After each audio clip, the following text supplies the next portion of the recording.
দুপুরবেলা আমি আমার বাচ্চাকে নিয়ে আসছিলাম, এখানে টলি ছিল, মাটি নিয়ে আসলো, দিয়া টলি পুঁতে গেছে। আমি আমার বাচ্চাকে বলছি চলো আব্বু আমরা টলি দেখে আসি, ওখানে পুঁতে গেছে, মানে ওর দাদাও আছে ওখানে।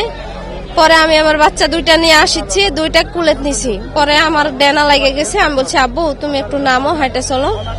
পরে আমার বাচ্চা হাঁটে পিছন পিছন আসছে, আমি সামনে দিয়ে যাচ্ছি। আমি ওই গর্ত পার হয়ে গেছি, আমার বাচ্চা ওই গর্ত পার হতে লেগে খেয়াল করেনি, লাড়া দিয়ে পুরো আছে। পরে লাড়ার পর পাও দিছে আর ওই যে গর্তের মধ্যে নেমে গেছে।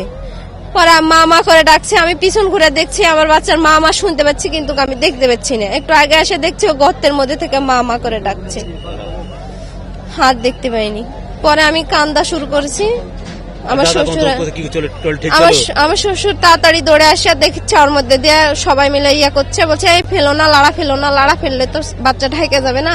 আমার শ্বশুর নিষেধ করছে লাড়া ফেলো না, লাড়া ফেলো, দাঁড়াও দেখি। পরে আর আন্দার তোর ভিতরে আর কিছু দেখা যাচ্ছে না, লাড়া পড়েনি। এখন আগে থেকে পড়া আছে কিনা বলতে পারবো না।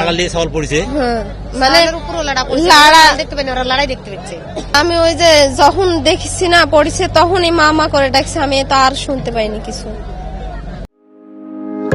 হার্টের যত্নে বিশ্বসেরা ক্যানোলা তেল এখন বাংলাদেশে। 2 বছরের একটি বাচ্চাটি এখানে পড়ে গিয়েছে। এখন সাথে সাথেই ফায়ার সার্ভিস এখানে চলে এসেছে এবং তারা তাদের উদ্ধারের জন্য যে সর্বোচ্চ যে চেষ্টা সেটা করছে। শুধু এখানে না, আমরা ফায়ার সার্ভিসের যে রাজশাহী জেলাতেও আমরা কমিউনিকেট করেছি। তারপরে এখানে তাদের যে হেড অফিস পর্যন্ত আমরা যোগাযোগ করেছি যে তাদের যত ধরনের ইনস্ট্রুমেন্ট আছে যদি সেটা এনে যে কোনোভাবে বাচ্চাটাকে যেন রেস্কিউ করা যায়। তারপরে আমরা এখানে একটা এক্সকেভেটর মেশিন প্রয়োজন ছিল, ওনারা জানিয়েছে এক্সকেভেটর মেশিনটা এসেছে এবং আপনারা দেখতে পাচ্ছেন যে এখানে মাটি কেটে বাচ্চাটার কাছে পৌঁছানোর একটা চেষ্টা করা হচ্ছে।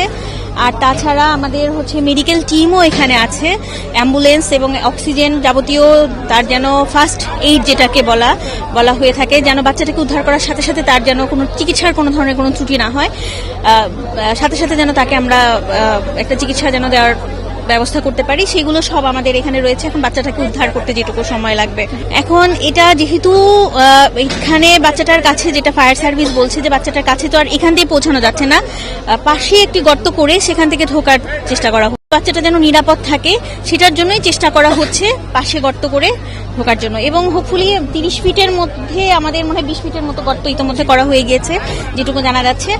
আর এই তো এখন আপনারা সবাই দোয়া করেন, আমরা সবাই দোয়া করি যেন বাচ্চাটাকে আমরা সুস্থভাবে উদ্ধার করতে পারি। আড়াইটে বা 2:45 দিকে আমরা সংবাদ পেয়েছি যে এই জায়গার মধ্যে 5-এর ভিতর 2 বছরের একটা বাচ্চা পড়ে গেছে এবং উদ্ধার করা প্রয়োজন।